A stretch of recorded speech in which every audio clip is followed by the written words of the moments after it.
As we wait to see how the Trump-Ukraine whistleblower saga plays out and the impeachment inquiry as well, all eyes are once again on Ukraine and their new president. Now, he met with President Trump at the UN today. We showed you what happened at the event earlier in the hour. But considering the central role Ukraine is playing in this American scandal, we wanted to consider what is happening from the Ukrainian perspective. It's a country with a violent enemy on its border. The Russians, they've already invaded, they've annexed Crimea, and they're continuing to back an armed uprising against the Ukrainian government in eastern Ukraine, providing money, guidance, or perhaps soldiers to the ongoing shooting war there. So, where would that leave the Ukrainian president with the Russians attacking on one side and the U.S. threatening its military aid on the other? Well, for that, we turn to Matthew Schmidt. Matt is associate professor at the University of New Haven. He's also a Ukraine expert, having served as an election observer over there, and he joins us from, of all places, Rome.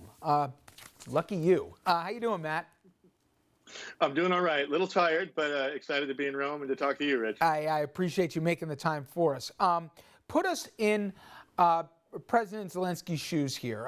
As I tried to mention, he's got a very aggressive adversary who's already stated intentions that they'd like the Ukraine back, if you will. And he's got a president who's basically shaking him down on the phone. He's already sent the emissary, Rudy Giuliani, there.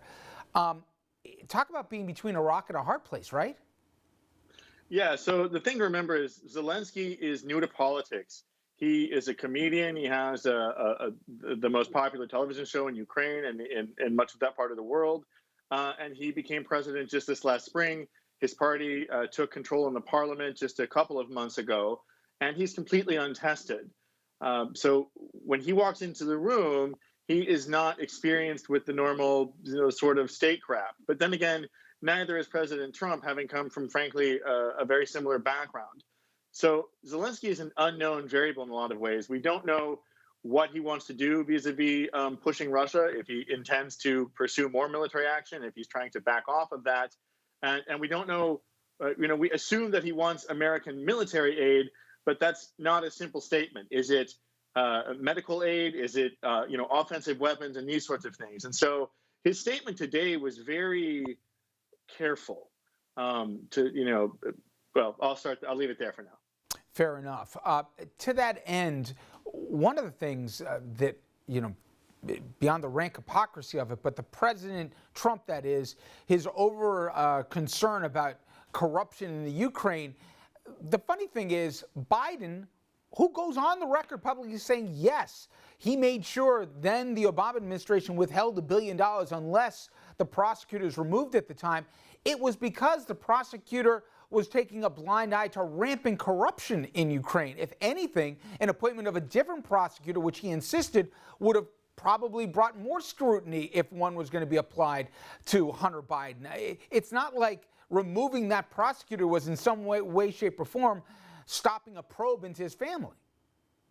Right, and it's even more complicated because the company that Hunter Biden was on the board of, he was put on the board with the intent at the time by the CEO to provide transparency and to clean up corruption in that company. So this Trump's denials here ring hollow to me. And if you look at the transcript that was released, first of all, it was a partial transcript. It seems clear that he's asking a favor. And secondly, what you don't see is the rest of the transcript where reportedly he's talking specifically about that $400 million in military aid. And of course, what the transcript doesn't give you is tone, which is more than likely how the message is being delivered.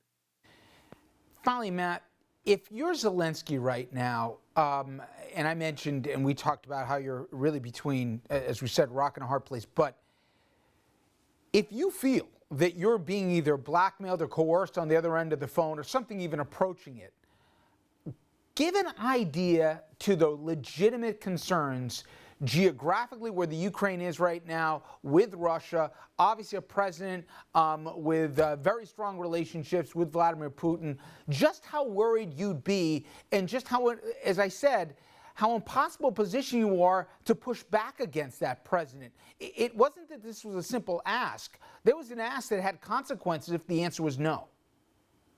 Right. So the issue here is, in some ways, it's not clear that American military aid helps the strategic position of Ukraine. but this is debated, and we don't know where Zelensky falls in this debate. And so what you see him doing, I think, is holding his position. His statement today was very nuanced. It was very careful not to deny that there was pressure, but not to put Trump in a hard place, right?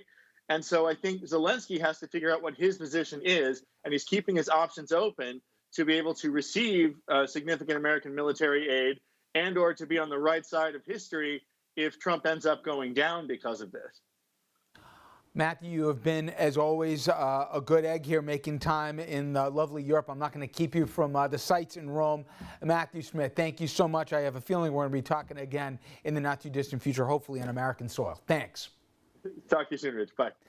All right, everyone, we're going to be right back, and if it's possible after today, with a light note on impeachment proceedings. Stay with us.